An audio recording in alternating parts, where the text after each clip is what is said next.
Hi hello నమస్తే welcome to Telugu కథల ప్రపంచం.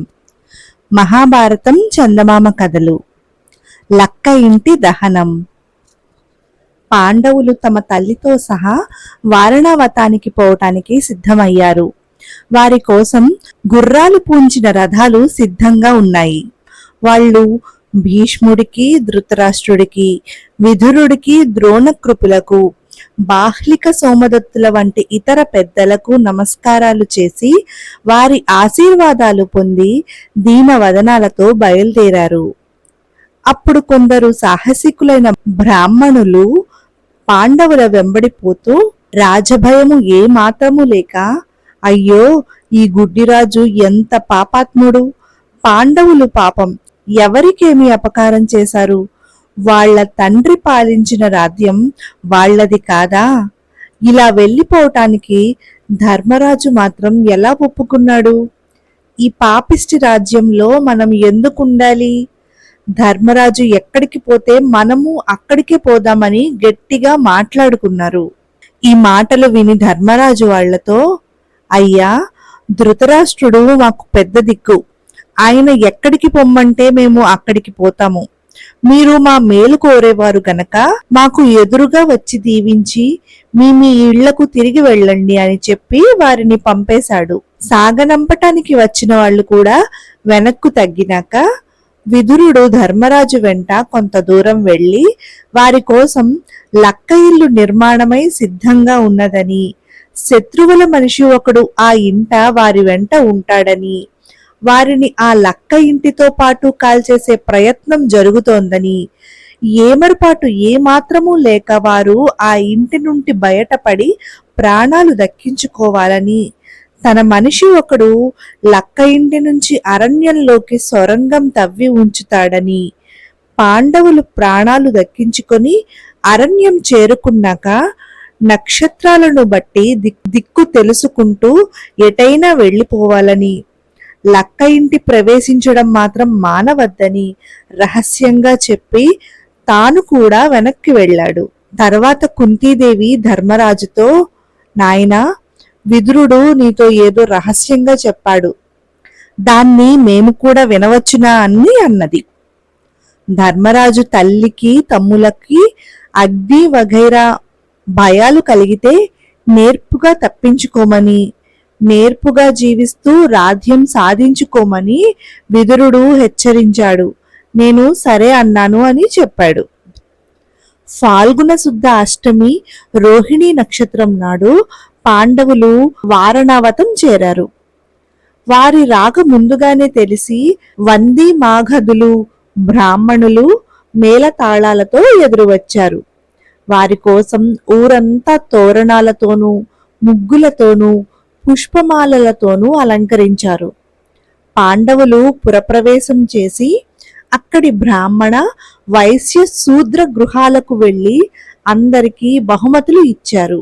తరువాత పురోచనుడు వారిని వారి కోసం ఏర్పాటు చేసిన ఇంటికి తీసుకుపోయి అక్కడ వారికి భోజనం కూడా తానే ఏర్పాటు చేశాడు. అక్కడ వారు 10 రోజులున్న అనంతరం పురోచనుడు ధర్మరాజుతో, అయ్యా, మీకోసం కొత్తగా కట్టించిన ఈ ఇంట్లో ప్రవేశించండి అని ఆ ఇంటి గొప్పతనమంతా వివరించి చెప్పాడు. ఆ ఇంటి రహస్యం అది వరకే తెలుసుకొని ఉన్న ధర్మరాజు పురోచనుడితో ఆ ఇంటి అందచందాలు మెచ్చుకుంటున్నట్లుగా మాట్లాడి తల్లితోనూ తమ్ములతోనూ ఆ ఇంట ప్రవేశించాడు. తర్వాత ధర్మరాజు భీముడితో రహస్యంగా విదురుడు చెప్పినంతా చెప్పి, భీమసేన, ఈ ఇంటి సువాసన చూడు, అంటిస్తే ఇది క్షణంలో అంటుకుపోతుంది, మనని ఈ ఇంట దహనం చేయటానికి ఏర్పాటైన వాడే ఈ పురోచనుడు, అందుచేత మనం జాగ్రత్తగా ఉండాలి అన్నాడు. ఆ మాట విని భీముడు, అయితే మనం ఈ ఇంట్లో ఉండనే వద్దు, మొదట ఉన్న బసకే పోదాం అన్నాడు. అది పెద్ద పొరపాటు. మనం ఈ ఇంట్లో కాలిపోయే అవకాశం లేకపోతే ఈ పురోచనుడు మనని మరొక విధంగా చంపే ప్రయత్నం చేస్తాడు. మనం ఈ ఇంటితో పాటు కాలిపోయామనే భ్రమ కలిగించి తప్పించుకు పారిపోవటం ఒక్కటే ఉపాయం. పారిపోవటానికి గాను మనకు అరణ్య మార్గాలు బాగా తెలియడం అవసరం. వేట నెపంతో రోజు అరణ్య మార్గాలన్నీ అన్వేషించుదాం అన్నాడు ధర్మరాజు. ఆ ప్రకారమే పాండవులు పగలంతా వేటాడుతూ అరణ్యంలో తిరిగి రాత్రి తెల్లవార్లు జాగ్రత్తగా ఉంటూ వచ్చారు. ఈ లోపుగా హస్తినాపురంలో విదురుడు సొరంగాలు తవ్వటంలో నిపుణుడైన వాణ్ణి ఒకణ్ణి పిలిపించి వాడికి చెప్పవలసినదంతా చెప్పి వాడు తన మనిషి అని తెలియగలగనందుకు కొన్ని సంకేతాలు చెప్పి వారణావతంలో ఉన్న పాండవుల వద్దకు పంపాడు. వాడు పాండవులను చేరుకొని దుష్ట చతుష్టయం వినియోగించి పంపిన ఈ దుర్మార్గుడు పురోచనుడు వచ్చే కృష్ణ చతుర్దశి రాత్రి ఈ లక్క ఇంటికి నిప్పు పెట్టబోతున్నాడు. ఆ రాత్రి మీరు తప్పించుకుపోవటానికి ఈ ఇంటి మధ్య నుంచి ఊరి బయట వనంలోకి సొరంగం తవ్వమని, దాని ద్వారా బయటపడి మీరు ఎటైనా వెళ్లిపోవలసి ఉందని విదురుడు హెచ్చరించాడు. నేను సొరంగం తవ్వటానికే వచ్చాను అన్నాడు. ఆ మనిషి ఇంటి మధ్య నుంచి ఒక బిలం తవ్వి దాని ద్వారాన్ని ఎంతో నేర్పుగా కనిపెట్టి పాండవులకు చూపాడు. పాండవులు తాముంటున్న ఇంటిని గురించి గాని, దానిని తగలబెట్టడానికి వినియోగించబడిన పురోచరుణ్ణి గురించి గాని తమకు ఏమాత్రమూ అనుమానం లేనట్టే ప్రవర్తించి పురోచనుడికి నమ్మకం కలిగించారు. కృష్ణ చతుర్దశి వచ్చింది. ఆ రోజు కుంతీదేవి పురంలోని బ్రాహ్మణులకు, బ్రాహ్మణ స్త్రీలకు అన్న సంతర్పణ చేసింది. పురోచనుడు ఒక ఆటవిక స్త్రీని, ఆమె పిల్లలను పాండవులకు సేవ చేయడానికి వినియోగించాడు. ఆ ఆటవిక కుటుంబం వాళ్ళు మన్య ఫలాలు తెచ్చేవాళ్ళు. ప్రతి పనిలోనూ కుంతీదేవికి సహాయపడేవాళ్ళు. ఆ రోజు ఉత్సవం కనుక ఆ స్త్రీతో పాటు ఆమె కొడుకులు 5 జాస్తిగా కళ్ళు తాగి ఆ రాత్రికి ఆ ఇంటనే పడుకున్నారు. అర్ధరాత్రి వేళ భీముడు వెళ్లి పురోచనుడు పడుకునే గది వాకిలికి నిప్పు అంటించి తల్లిని అన్నలను సొరంగం గుండా పంపేసి ఇంటికి 4 మూలలా నిప్పు పెట్టి తాను కూడా బిలం ప్రవేశం చేసి సొరంగం తవ్విన వాడికి తమ క్షేమం తెలిపాడు. అందరూ సొరంగ మార్గాన అరణ్యం చేరారు. వారు అరణ్య మార్గాన పోయేటప్పుడు కుంతి నడవలేకపోయింది. ఆమెను భీముడు తన భుజాల మీదకెత్తుకున్నాడు. అతను మిగిలిన వాళ్లను కూడా పట్టుకొని నడిపించవలసి వచ్చింది. ఈ విధంగా వాళ్ళు కటిక చీకటిలో పడి అరణ్య మార్గాన వెళ్లి గంగా నదిని చేరుకున్నారు. అక్కడ వారిని గంగ దాటించడానికి ఒక పడవ సిద్ధంగా ఉన్నది. ఆ పడవను విదురుడే ఏర్పాటు చేశాడు. పడవవాడు చెప్పిన మాటలను బట్టి వాడు విదురుడి మనిషేనని రూఢి అయ్యాక పాండవులు తల్లితో సహా వాడి పడవ ఎక్కి గంగను దాటారు. పడవవాడు పాండవులు చెప్పిన సంకేతపు మాటలు గ్రహించి వాటిని విదురుడికి చేర్చటానికి హస్తినాపురానికి పడవ నడుపుకుంటూ వెళ్లిపోయాడు. ఇంకా రాత్రి కొంత మిగిలి ఉన్నది.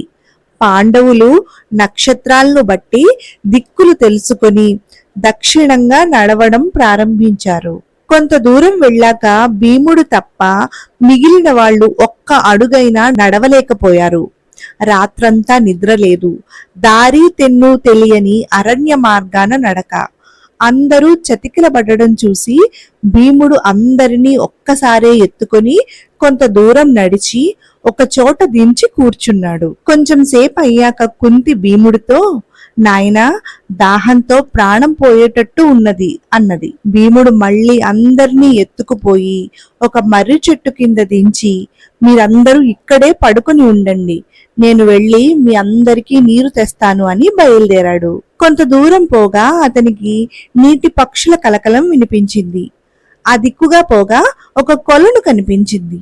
భీముడు అందులో స్నానం చేసి తల్లికి మిగిలిన వారికి కావలసిన నీరు తీసుకుని వచ్చేసరికి అందరూ గాఢ నిద్రలో ఉండడం కనిపించింది. ఇంత ఆపదలో కూడా వీళ్ళు ఇంత నిద్రపోతున్నారంటే ఎంతగా అలసిపోయారో కదా అనుకొని భీముడు వాళ్లను లేపటానికి మనసొప్పక వారు ఎప్పుడు లేస్తారా, నీరు ఇద్దామా అని వేచి కూర్చున్నాడు. ఇక్కడ వాతావరణంలో పాండవులుండిన ఇల్లు కాలిన సంగతి ఊరంతా తెలిసింది.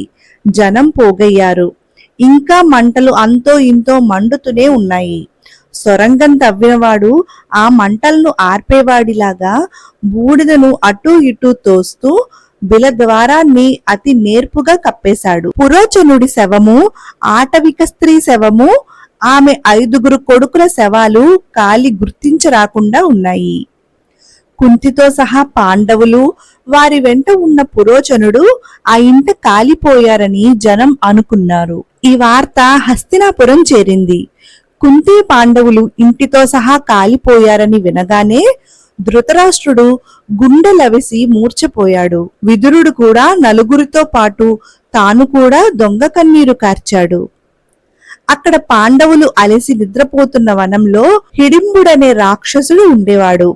వాడిది నల్లగా అతి బలిష్టంగా ఉండే దేహం, పసుపు పచ్చ కళ్ళు, భయంకరమైన ఆకారం, వేళ్లాడే పెద్ద కడుపు, మొనదేలిన ఎర్రని మీసాలు. వాడు నరభక్షకుడు. ఆకలి దహించుకుపోతూ హిడింబుడు ఆహారం కోసం అరణ్యమంతా తిరుగుతూ ఒక మద్ది చెట్టెక్కాడు. దాని మీద కూర్చొని వాడు జుట్టు విదుల్చుకుంటూ బుర్రగోక్కుంటూ పెద్ద పెట్టున ఆవలిస్తూ చుట్టూ చూస్తుండగా వాడికి దూరాన మర్రి చెట్టు కింద పడుకుని కొందరు మనుషులు కనిపించారు. హిడింబుడు తన చెల్లిలైన హిడింబను పిలిచి, చెల్లి, చాలా కాలానికి మనిషి మాంసం దొరికింది. నువ్వు వెళ్ళి ఆ మర్రి చెట్టు కింద ఎంతమంది ఉంటే అంతమందిని చంపి తీసుకురా, మనం కడుపు నిండా తిని నృత్యం చేద్దామన్నాడు. హిడింబ అలాగేనని బయలుదేరి పాండవులున్న చోటుకి వచ్చి నిద్రపోతున్న కుంతిని, ధర్మరాజుని, అర్జున, నకుల, సహదేవుల్ని, వారికి కాపలా కాస్తున్న భీముణ్ణి చూసింది. హిడింబి కంటికి భీముడు ఎంతో నాజూకుగాను నవమన్మధుడిగాను కనిపించాడు. ఆమెకు అతనిపై మోహం పుట్టుకొచ్చింది. ఆ మోహావేశంలో ఆమెకు అన్న చాలా దూరంగా ఉన్నట్టు తోచాడు. ఆ మనుషులను చంపే కన్నా బతికి ఉండనిస్తే తాను ఆ నవమన్మధుడితో ఎంతో కాలం సుఖంగా ఉండవచ్చుననుకున్నది హిడింబ. ఆమె అందమైన రూపం ధరించి చక్కని బట్టలు కట్టుకుని సిగ్గుతో కూడిన చిరునవ్వులను భీముడి మీద ప్రసరింపజేస్తూ దగ్గరికి వచ్చి, మహానుభావా, నువ్వెవరు? మీది ఏ దేశం? ఈ నిద్రపోయేవారెవరు? ఎంతో సుకుమారిలాగా ఉన్న ఈ ముసలావిడెవరు? ఈ అరణ్యంలో నా అన్న హిడింబుడని ఉంటాడు. అతను మహాబలుడైన రాక్షసుడని, అమిత క్రూరుడని తెలీదా? వీళ్ళు నిశ్చింతగా ఎలా నిద్రపోతున్నారు? మిమ్మల్ని అందరినీ చంపి ఆహారంగా తెమ్మని మా అన్న నన్ను పంపాడు. కానీ మీ అందం చూస్తుంటే నాలో మోహం పుట్టుకొచ్చి మిమ్మల్ని చంపబుద్ధి కావటం లేదు. నా కోరిక తీర్చావంటే మీకు మా అన్న భయం లేకుండా మిమ్మల్ని కామగమనం ద్వారా సురక్షిత ప్రాంతానికి చేర్చుతాను. అక్కడ మనమిద్దరము సుఖంగా ఉండగలం. నా మాట కాదనకు అన్నది.